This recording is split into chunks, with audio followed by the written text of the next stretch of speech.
सभी को राधे राधे।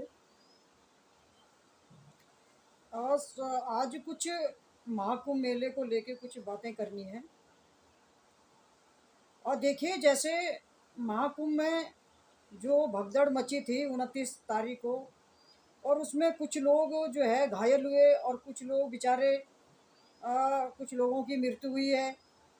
तो महाकुंभ को लेके कुछ अपनी भारत की महिलाएं पाकिस्तान पैनलों पे जाके उनके साथ और महाकुंभ मेले की बुराई और योगी जी, मोदी जी और अमित शाह जी की बुराई करते हुए नजर आई है। और यहाँ तक कि काफ़ी काफ़ी कुछ महिलाएं अपशब्द का भी प्रयोग करती हैं उनके पैनलों पे जाके।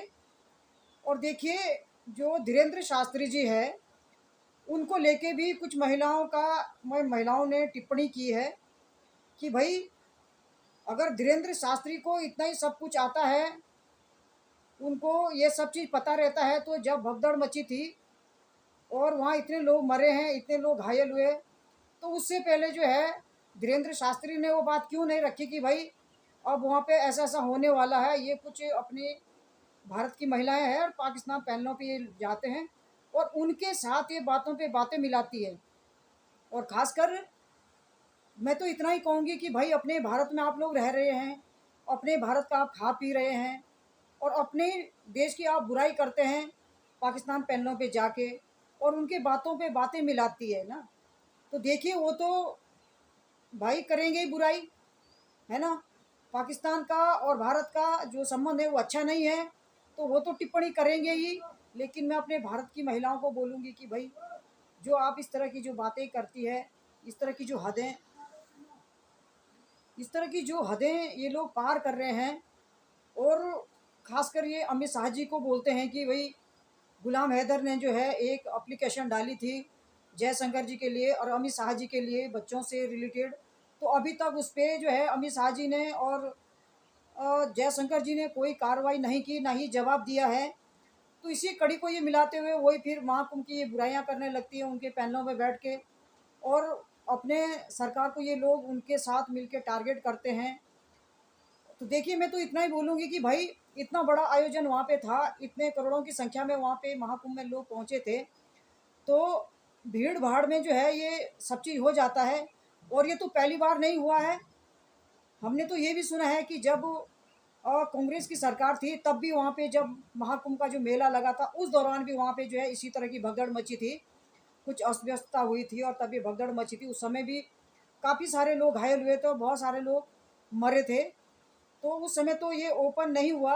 अभी काफ़ी जो मीडिया वाले हैं वो उसको ओपन कर रहे हैं भाई कि अभी बीजेपी की सरकार है, तो इसलिए लोग बीजेपी को टारगेट करते हैं कि उनके कार्यकाल में जो है इस तरह का महाकुंभ में हुआ है। तो ये है कि भाई, जब कांग्रेस की सरकार थी पहले, तो उनके टाइम पे भी ये चीज़ हुई थी। और ये कोई नई बात नहीं है कि इसी बार ये हुआ है, पहले भी हुआ है। और इतना है कि भाई, जहाँ इतनी भीड़ भाड़ होगी और इतनी व्यस्त अस्त व्यस्तता होगी, तो वहाँ पे तो जायज़ सी बात है कि भाई भीड़ भाड़ में भगदड़ मचेगी। कुछ लोग जानबूझ के भी ये चीज़ करते हैं। तो मैं तो खासकर उन महिलाओं को बोलूँगी जो भारत की अपनी जो महिलाएं हैं, पाकिस्तान की जो पैनलों पे जाती है, सीमा हैदर को लेके। सीमा की ये आए दिन कुछ ना कुछ ये लोग बोलते रहते हैं। और फिर उसी कड़ी को ये मिलाते हुए काफ़ी सारे मुद्दों पर ये लोग बातचीत करते हैं। ये महाकुंभ को लेके भी बातचीत करते हैं और ये सीमा को लेके भी बातचीत करते हैं। और ये मतलब ऐसे कई सारे, पूरे हमारे सरकार को ये लोग उनके साथ बैठ के टारगेट करते हैं, पाकिस्तानियों के साथ।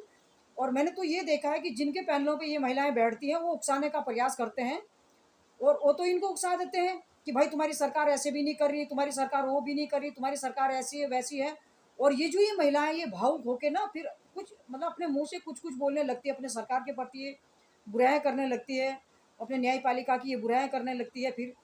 और कई तरह की ये फिर बातें करती है। तो मेरा तो इतना ही कहना है कि भाई, आप लोग भारत में रह रहे हैं, भारत का खा पी रहे हैं, है ना।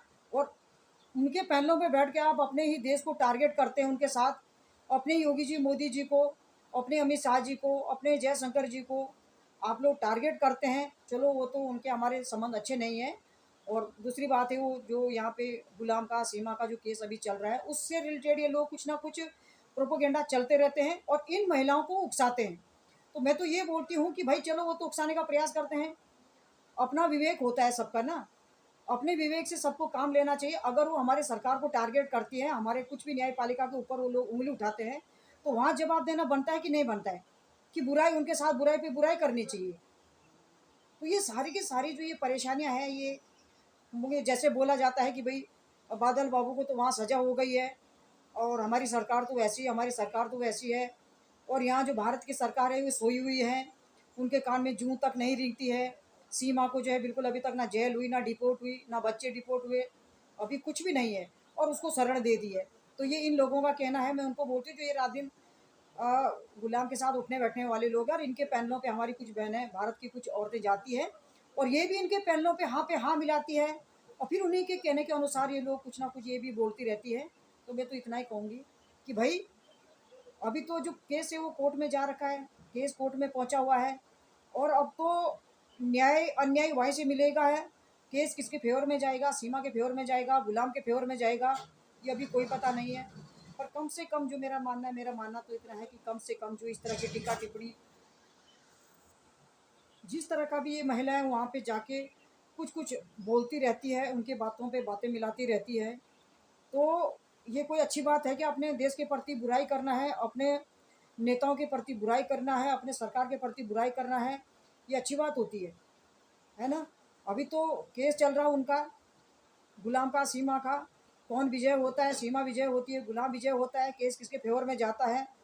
पर कम से कम अपने देश की बुराई, अपने जो नेता है हमारी उनकी बुराई, अपने सरकार की बुराई, योगी जी, मोदी जी, और जो जयशंकर जी है, और जो अमित शाह जी है, उनके बारे में ये जो महिलाएं उनके पैनलों पे जाके क्या क्या बोलती है, तो क्या ये कोई अच्छी बात होती है ना।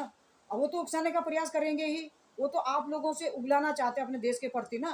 पर कम से कम आप लोगों का अपना दिमाग है, अपना विवेक है, अपने समझ के अकॉर्डिंग आप लोगों को बातचीत उनसे करनी चाहिए।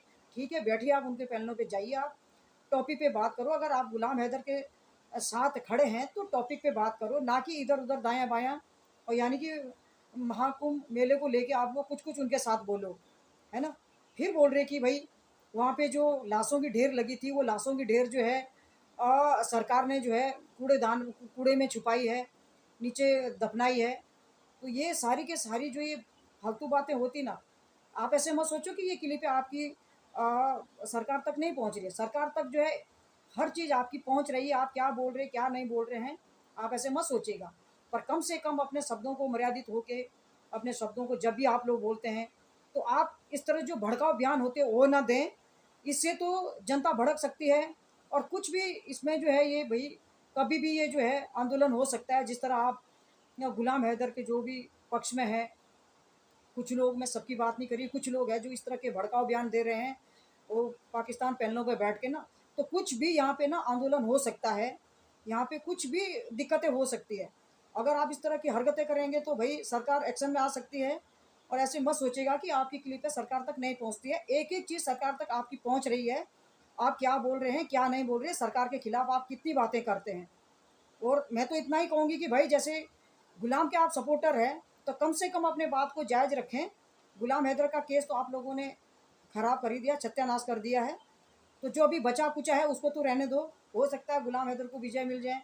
और जिस तरह की बयानबाजी आप कर रहे हैं, जिस तरह की बातें आप कर रहे हैं सरकार के खिलाफ, जिस तरह की आप महाकुंभ को लेके 36 तरह की आप बातें कर रहे हैं उनके पैनलों में बैठ के, चलो उनसे तो वो तो बोलेंगे भाई, क्योंकि उनके हमारे रिलेशन, भारत के पाकिस्तान के जो रिलेशन अच्छे नहीं है।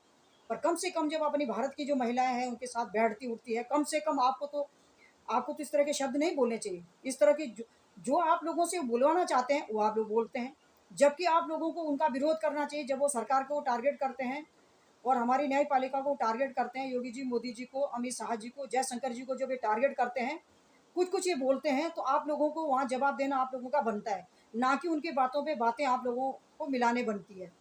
तो देखिए ये काफ़ी ऐसी चीज़ें हो रही है अभी, जो भी ये चल रहा है, ये जो अभी गुलाम के केस को लेके, सीमा को केस के लेके जो चल रही है बात, ये सारी के सारी अभी ये अभी कुछ चीज़ें ये साइड में रख रहे, अब ये महाकुंभ को लेके ज़्यादा बातें कर रहे, और अपनी महिलाएं, भारत की महिलाएं भी उनके साथ बोल रही है, और ये बोल रही कि अमित शाह जी और योगी जी, मोदी जी ने क्या करा है। वो बोलना भी क्या क्या बनता है, अफसोस होती है जब इनकी बातें सुनते, तो अफसोस होती है कि ये महिलाएं कैसी है भाई। चाहे ठीक है गुलाम के सपोर्ट में आप खड़े हो, पर कम से कम जब ये लोग जब विपक्षी लोग अपने देश को टारगेट करते हैं, अपनी सरकार को टारगेट करते हैं, काफ़ी कुछ बोलते हैं, तो अब वहाँ आप लोगों का जवाब बनता है कि नहीं बनता है?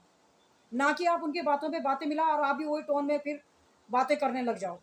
तो देखिए ये सारी के सारी क्लिपें ये सरकार तक जा रही है। अब ठीक है आप करिए, पर कम से कम इतनी तो दिल में जगह होनी चाहिए अपने देश के प्रति, अपने योगी जी, मोदी जी, अमित शाह, जयशंकर जी के प्रति इतनी तो दिल में जगह होनी चाहिए कि भाई दूसरा बंदा अगर विरोध कर रहा है तो वहाँ हमारा जवाब देने का बनता है कि भाई इस तरह की बातें मत करो, टॉपिक पे बात करो। गुलाम के सपोर्टर है तो टॉपिक पे बात करिएगा आप, ना कि हर समय गाली गलौज अंट संट बोलना। तो ये तो इसमें तो मुझे ऐसा लग रहा है कि गुलाम के केस के आप लोगों ने सत्यानाश कर दिया है, और जो कुछ बचा कचा है उसमें भी क्या पता क्या होने वाला आगे ना। आप इसी तरह के जो है सरकार को टारगेट करते रहना, इसी तरह के योगी जी को टारगेट करते रहना, तब गुलाम केस जीत जाएगा। ठीक है आप लोगों की इच्छा है, पर कम से कम अपने जो भारत की महिला है उनको तो शर्म आनी चाहिए कि भाई उसी देश में हम रह रहे, उसी देश का हम खा रहे पी रहे, तो कम से कम अपने देश की बुराई उनके साथ बैठ के ना करें। अगर वो करते भी हैं तो वहाँ पे थोड़ा जवाब तो अपना बनता है ना, इतना डर तो अपने देश के प्रति होना चाहिए ना। अफसोस की बात है। तो ठीक है मैं अपने वाणी को यहीं पे विराम देती हूँ।